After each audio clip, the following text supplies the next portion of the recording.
Well, we're here at the CCA workbench, and it's time for the Academy Sports and Outdoors Rigs and Techniques. Dave, we're talking about red snappers tonight. Yes, you know, Florida's blessed with a lot of different snappers, but the red snapper is like the king. You know, everybody wants, well, there's some guys who like muttons a lot too, but you know, the red snapper is kind of the king all the way around the state. Because he can be caught everywhere in the state, and a lot of the other snappers are confined down there to South Florida, like that mutton snapper.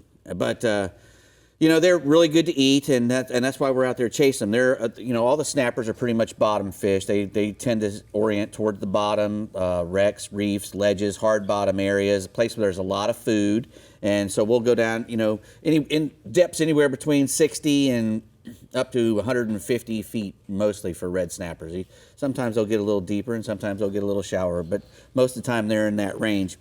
And what we like to do is, you're either going to anchor up on a structure or you're going to drift a structure. I'm a drift kind of guy. I don't like to mess around with throwing the anchor out. I like to keep moving. I like to position the boat where, especially up in the Cape Canaveral area where I live, we have a lot of ledges that run north-south. So you can get far down on the south end of the ledge and drift it and drift all the way up it. A lot of times we have that current going from from the south to the north, so we can sit right on the edge and just drift a ledge for quite a good ways, you know. And a small little ledge will hold a lot of fish sometimes. And we're not talking, especially in like the Gulf of Mexico, where there's a big sand and a big empty, and then there can be like 4 concrete blocks. Right. And boom, there can be a pile of snappers on them. Yeah. It's crazy, because that's a good thing about the red snapper is when you find He's very social. Yes, he is a social dude. He loves to have all his buddies with him. Exactly. There's usually more than one of them there. A lot of times when you're catching great big ones, you probably won't catch a whole bunch of them.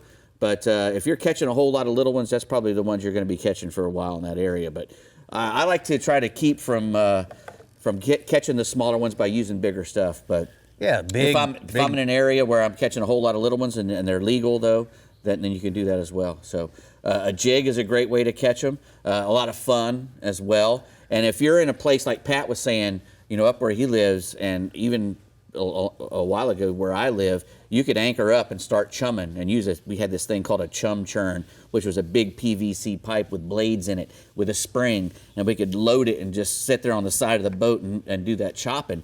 And all that little chum would come out there, and the red snappers would come up from the bottom. They would come all the way to within like 10 or 15 feet of the surface.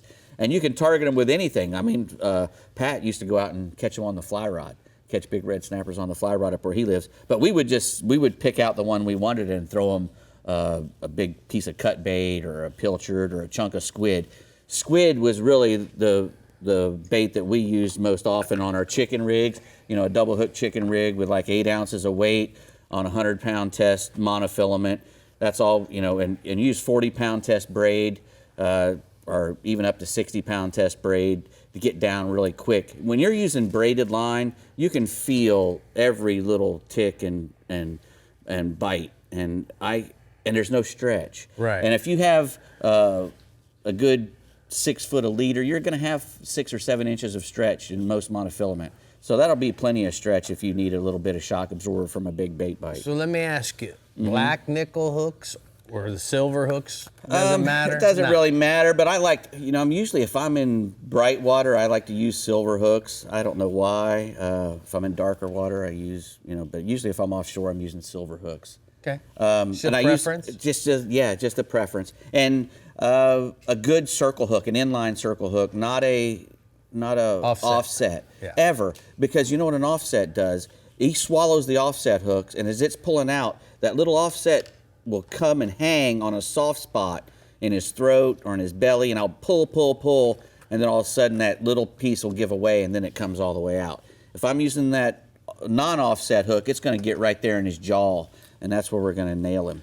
So, and you can also fish them with jigs. Yeah. They're great fun to fish with jigs. Red snappers love to bite jigs, either slow jigged or fast jigged. You know, the slow jig to me is just when the fast jig guy wears out. Right. And now he's just letting the thing stick closer to the bottom, because that's what we like to do. Anyway, there you go. So a good rule of thumb, guys, is if you're going to try to catch one artificial, do it when you first get there. Right. More aggressive before you fish. feed them up with chum. That's right. Those are some good tips, gentlemen. That's how we got Brie. We threw her artificial. Yeah, there you go. Sure.